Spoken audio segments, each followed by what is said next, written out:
Selamat pagi semuanya, silakan duduk.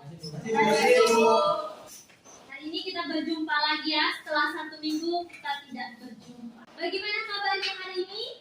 Baik, Ibu. Kalau Ibu bilang, bagaimana kabarnya hari ini? Jawab, siap, sehat, semangat, luar biasa. Oke, bagaimana kabarnya hari ini? Siap, sehat, semangat, luar biasa. Oke, tepuk tangan. Kemarin kan Ibu sudah minta untuk kelas ini menyiapkan yel-yel terbaru. Sudah siap? Sudah, Bu. Oke, silakan. Siapa yang memimpin yel-yel hari ini? Tiba, Ibu. Tepuk tangan, Tiba. Ibu mau lihat yel-yel dari IPS 1. Teman-teman siap? Siap.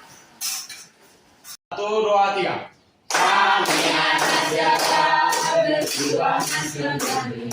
Kami anak siapa berjiwa nasionalis. Kami anak sejarah berjiwa nasionalis. Ingat kata Bapak Proklamator, jangan sekali-sekali melupakan sejarah. Salam Tosmena. Salam. Oke, terima kasih. Nah, hebat sekali ya. Sangat luar biasa, kreatif sekali ya. Tepat untuk kelas 1 IPS. Oke, sebelum itu Ibu mau kalian untuk duduk membentuk huruf U. Silakan cepat-cepat ya. Oke, dan bikinkan rapi kan, enak dilihat, jadi Ibu bisa melihat satu persatu wajah-wajah pemuda Indonesia, generasi penerus bangsa. Oke, selanjutnya ketua kelas. Ayo. Oke, bagaimana hari ini? Yang hadir berapa orang? Semua hadir, Bu. Semua hadir? Ayo. Oke, silakan kalian untuk masuk ke grup WA kita, kelas kita grup WA kelas. Silakan masuk. Ibu sudah mengirimkan daftar hadir ya? Ya, Ibu. Silakan kalian isi link tersebut. Semua sudah mengisi? Sudah, Ibu. Oke, Ibu periksa ya. Ya, semua hadir ya? Ya, Ibu. Kemudian tingkatkan kehadiran kalian. Sekarang, sebelum kita memulai pembelajaran, Ibu mau tes kefokusan kalian. Ibu akan menyajikan sebuah gamesnya itu color games. Nah, jadi Ibu kasih informasi mengenai peraturan game ini. Yang pertama, nanti Ibu akan menyajikan sebuah slide berwarna. Jadi setiap slide yang ditayangkan akan berisi sebuah keterangan berupa warna. Tapi yang menjadi titik fokus kalian adalah menyebutkan warna yang ada pada kotak tersebut, bukan keterangannya, melainkan warnanya. Ada yang ingin ditanyakan? Tidak, Ibu. Oke. Are you ready? Yes, ready. Oke. Biru. Hitam.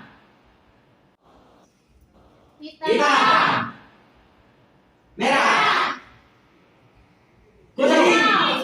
Bisa, Ibu. Kuning. Oke. Ada yang jawab kuning, ada yang jawab hijau. Kan bisa kasih tahu langkah-langkahnya kalau jangan baca keterangannya. Lihat dia punya warna. Oke, tepuk tangan dulu untuk kalian. Tadi kan Ibu sudah kasih kesempatan untuk bertanya mengenai game. Jadi kalian tidak ada bertanya.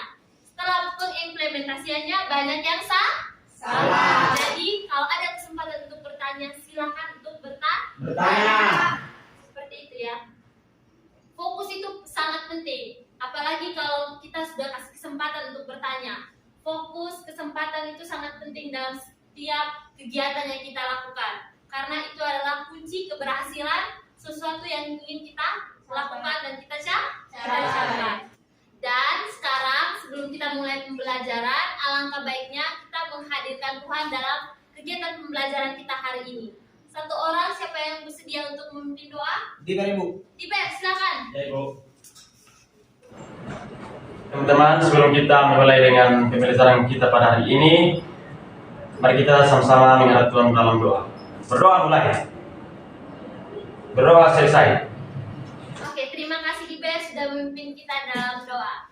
Nah, sebelum kita mulai materi yang baru, kemarin kita belajar apa ya? Yang minggu lalu kita belajar apa? Ada yang masih ingat? Masih, Bu. Belajar apa? Belajar Ibu kurang dengar ini. Kompak agenda reformasi. Nah, kemarin kita belajar latar belakang reformasi dan agenda-agenda Reformasi. Ada yang masih ingat tidak latar belakang reformasi itu? Kenapa sih, apa faktor penyebab adanya reformasi? Saya Ibu. Oke, silakan Hani.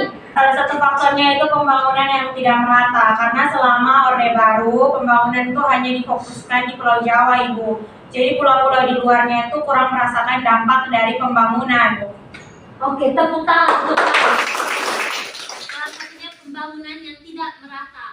Kalau agenda-agenda reformasi, ada yang masih ingat? Ada Ibu. Ya, silakan Tri. Yang pertama ada penghapusan dui fungsi ABRI, dan yang kedua adalah pemberantasan korupsi, kolusi, dan nepotisme. Oke, itu dia agenda-agenda dari reformasi. Nah, sekarang kita akan menuju ke materi yang baru. Ya, hari ini kita akan belajar tentang kepemimpinan di masa reformasi. Ingat adik-adik, setiap kegiatan apapun yang kita lakukan tentu punya tujuan. Nah, kalau kegiatan pembelajaran kita hari ini ada 4 tujuan pembelajaran kita yang pada hari ini. Ibu minta 4 orang untuk membaca, Erik, Semagama, Yenti, dan Diber. Silakan untuk membaca tujuan pembelajaran kita hari ini. Tujuan pembelajaran, peserta didik diharapkan mampu menemukan informasi perkembangan kehidupan politik dan ekonomi Indonesia pada masa kepemimpinan di era reformasi dengan baik. Yang kedua, Peserta didik diharapkan mampu menganalisis perkembangan kehidupan politik dan ekonomi Indonesia pada masa kepemimpinan di era reformasi dengan baik. Yang ketiga, peserta didik diharapkan mampu membuat laporan hasil analisis dalam bentuk tulisan dan atau media lainnya dengan baik. Yang keempat, Peserta didik diharapkan mampu menyajikan kesimpulan hasil analisis tentang perkembangan politik dan ekonomi pada masa kepemimpinan di era reformasi dalam bentuk tulisan dan lisan dengan tepat. oke, ya, jadi betul sekali ini tujuan pembelajaran kita.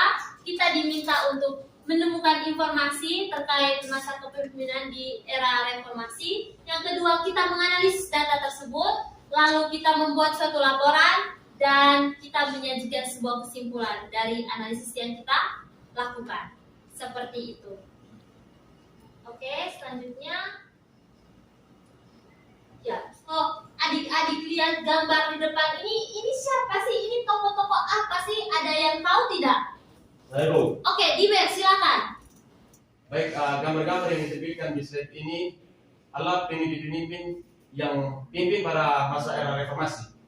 Itu Presiden ketiga Bapak B.J. Habibie, dan yang keempat adalah Abdurrahman Wahid, dan yang kelima ada Ibu Megawati. Terima kasih Bu. Oke, terima kasih. Ya, yang lain? Saya Bu. Oke, silakan Ellen. Gambar di depan itu merupakan presiden pada masa reformasi, Bu. Ellen dan Diber itu benar. Ini merupakan presiden-presiden yang memimpin di masa reformasi. Ada presiden ketiga, ada B.J. Habibie. Presiden keempat? Presiden kelima? Oke. Nah, sekarang sesuai dengan tugas yang Ibu berikan yang kemarin Ibu suruh untuk mencari materi-materi tentang kepemimpinan di masa reformasi. Sekarang Ibu mau kalian bentuk dalam sebuah kelompok. Silakan bentuk dalam kelompok, duduk dalam kelompok, bergegas dengan cepat. Ayo. Ya Bu. Oke. Jadi di sini silakan kalian masuk ke WA kalian. Ibu akan bagikan langkah-langkah pengerjaannya seperti apa. Nanti Ibu akan jelaskan. Ya Ibu. Ibu sudah bagikan LKPD-nya ya? Sudah? Sudah, Ibu. Oke, jadi box 1 Fani dan Ernest akan membahas tentang kepemimpinan B.J. Habibie. Kelompok 2 membahas tentang Abdurrahman. Dan yang ketiga, kelompok 3 membahas tentang kepemimpinan Megawati di masa reformasi. Oke, semua sudah mengerti? Sudah, Sudah, Ibu. Ibu. Nah, Ya, Ibu. silakan bekerja. Ibu kasih waktu 10 menit. Ada yang sudah? Sudah, Ibu. Silakan kelompok 1. Baik, terima kasih Ibu dan teman-teman atas waktu dan kesempatan yang diberikan kepada kami kelompok 1 untuk mempresentasikan materi kami, yaitu kepemimpinan Habibie pada masa reformasi. Oke, baik. Pada awal kepemimpinannya Habibie itu dilantik pada tanggal 21 Mei 1998 setelah Presiden Soeharto membacakan surat pengunduran dirinya tepat pukul 9 pagi. Nah, selama masa kepemimpinannya Habibie, dia tuh mengeluarkan beberapa kebijakan. Contoh-contoh kebijakannya itu yang pertama, pembebasan tahanan politik dan narapidana politik yang ditahan selama masa kepemimpinan Soeharto. Kemudian yang kedua ada kebebasan pers. Kemudian yang ketiga ada pembentukan partai politik. Keempat, pelaksanaan pemilu tahun 1999. Terus yang berikutnya pelepasan Timor-Timur dari NKRI. Nah, pada akhir pemerintahan Habibie ini itu berakhir saat pidato pertanggungjawaban yang diberikan oleh Habibie kepada MPR itu ditolak. Kemudian Habibie mengundurkan. Sekian presentasi dari kami. Kemudian waktu selanjutnya kami serahkan kepada Ibu. Oke, terima kasih. Tepuk tangan dulu untuk presentasi kelompok 1. Ada yang ingin bertanya? Oke, dari Tri, kelompok 2, silakan. Baik, terima kasih Ibu atas kesempatan diberikan. Saya ingin bertanya tentang materi dari kelompok 1 tadi berbicara tentang kebijakan B.J. Habibie, yaitu tentang referendum. Mengapa referendum itu dibuat dan faktor apa saja yang latar belakangnya? Oke, itu saja. Ya. Ya, terima kasih Tri. Jadi Tri bertanya, apa sih penyebab atau latar belakang terjadinya referendum, apalagi pelepasan Timur-Timur dari NKRI? Atas pertanyaannya dari kelompok 2 tentang mengapa dikeluarkan referendum, menurut kelompok kami sebagai seorang presiden tentunya banyak hal yang sudah dipertimbangkan oleh B.J. Habibie sebelum mengeluarkannya referendum, dan referendum yang dikeluarkannya pun tuh tidak serta-merta langsung saja dikeluarkan, tetapi seperti tadi dibilang tuh punya banyak hal yang dipertimbangkan.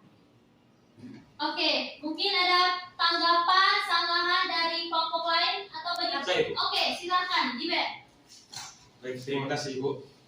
Sanggahan dari saya kepada teman-teman kelompok 1. Menurut saya menjadi seorang pemimpin atau menjadi seorang presiden yang baik tidak dengan mudah mengambil kebijakan untuk membagi atau memisahkan wilayah NKRI. Oke, terima kasih Jiber. Oke, mungkin maksud Jiber seperti ini. Seorang pemimpin ya harus mempersatukan NKRI. Kenapa ini malah membelah NKRI, apalagi dari Timur-Timur yang sebenarnya dari NKRI berambil alih ke sebuah negara. Bagaimana dari kelompok 1? Kami langsung menjawab, Ibu. Oke, silakan. Di sini B.J. Habibie itu tidak langsung memisahkan Timur-Timur dari NKRI, tapi dia mengeluarkan kebijakan referendum, di mana kebijakan itu berisi pemberian kebebasan kepada Timur-Timur untuk memilih apakah masih mau tetap bergabung dengan NKRI atau berdiri sebagai negara sendiri. Kemudian dilihat dari sejarah yang terjadi, sejarah NKRI sendiri, kalau wilayah NKRI itu adalah wilayah bekas jajahan Hindia Belanda, sedangkan Timur-Timur itu merupakan bekas wilayah jajahan Portugis. Sekian Ibu jawaban dari kami. Oke, bagaimana di Ben? Terima kasih Bu. Dari kelompok lain? Oke, kita tepuk tangan dulu. Jadi itu dia mengenai kebijakan-kebijakan Habibie pada masa kepemimpinannya di era reformasi. Tadi kita sebelum itu tadi kelompok 1 kita diskusi mengenai pelepasan Timur-Timur dari NKRI. Oke, tadi jawaban dari kelompok 1 itu sudah baik. Namun yang ditanyakan dari Tri adalah berkaitan dengan latar belakang. Mengapa sampai Timur-Timur ingin memisahkan diri dari NKRI? Oke, kita bahas satu persatu. Oke, alasan pertama mengapa Timur ingin memisahkan diri dari Indonesia, yang pertama, mereka tidak dijajah oleh Belanda. Tadi sudah dijelaskan sedikit oleh kelompok 1. Ya, wilayah mereka tidak dijajah oleh Belanda, melainkan dijajah oleh Portugis. Ya, betul sekali. Nah, setelah bangsa Portugis meninggalkan Timor Leste, karena mereka sudah dipengaruhi oleh Portugis, mereka ingin memerdekakan wilayah mereka. Nah, mendengar hal itu dari pemerintah NKRI tidak ingin itu terjadi. Karena apa? Karena di wilayah timur itu terdapat apa?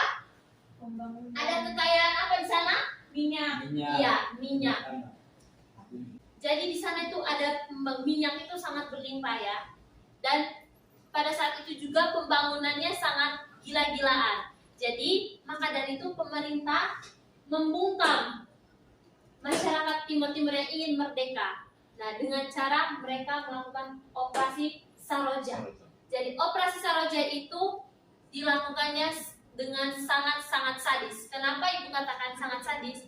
Di mana mereka membunuh sekitar 4.000 lebih masyarakat yang ada di sana, yang ingin merdekakan Timor Leste. Nah, dan jadi saat itu sudah masuk ke pelanggaran HAM kan, dan ini sudah masuk ke berita internasional. Nah, jadi saat itu alasan mengapa B.J. Habibie mengeluarkan atau ingin memisahkan Timor Leste dari Indonesia karena B.J. Habibie melihat dampak yang terjadi. Karena masalah ini sudah menjadi konsumsi publik internasional, maka B.J. Habibie memberikan referendum kepada Timor Leste, di mana dia memberikan Timur kepada masyarakat di sana. Apakah mereka mau bertahan masih menjadi warga NKRI atau ingin memisahkan diri? Jadi pada saat itu mereka memilih untuk memisahkan diri. Jadi pemisahan itu dilihat oleh B.J. Habibie sebagai salah satu solusi untuk memperbaiki suatu keadaan dan kerusuhan yang ada pada NKRI pada saat itu. Semua sudah paham? Ada yang ingin bertanya? Oke, jadi itu dia materi tentang masa kepemimpinan Habibie di era reformasi.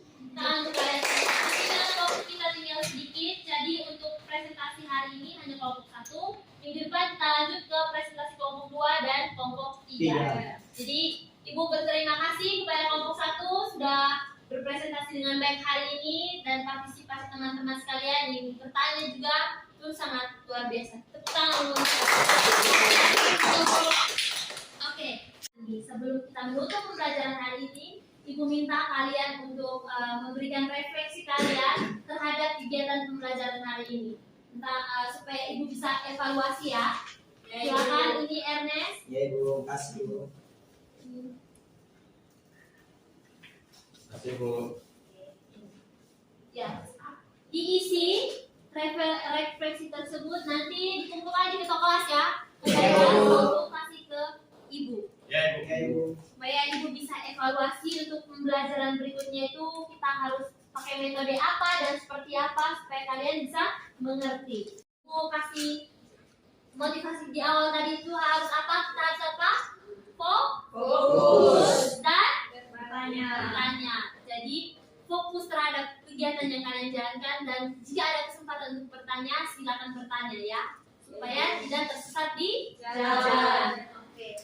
Jadi untuk tadi kita sudah membuka dan doa, selanjutnya kita menutup dengan doa. Silakan. Terima kasih Ibu Guru dan juga teman-teman semua. Sebelum kita mengakhiri pelajaran kita hari ini, mari kita menghadapkan doa, kita berdoa. Berdoa selesai. Siap. Hormat. Terima kasih Ibu Guru. Terima kasih semua. Selamat beristirahat. Terima kasih.